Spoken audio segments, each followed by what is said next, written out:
Days after 9/11, I went through the Pentagon and I saw Secretary Rumsfeld and Deputy Secretary Wolfowitz. I went downstairs just to say hello to some of the people on the Joint Staff who used to work for me, and one of the generals called me and he said, "Sir, you got to come in. You got to come in and talk to me a second." I said, "Well, you're too busy." He said, "No."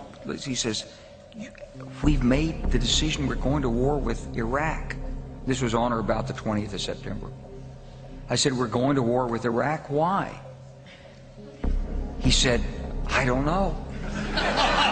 He said, "I guess they don't know what else to do."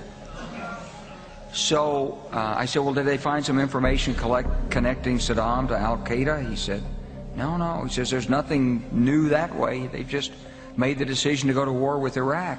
He said, "I guess it's like we don't know what to do about terrorists, but we've got a good military and we can take down governments." And he said, "I guess if the only tool you have is a hammer, every problem has to look like a nail."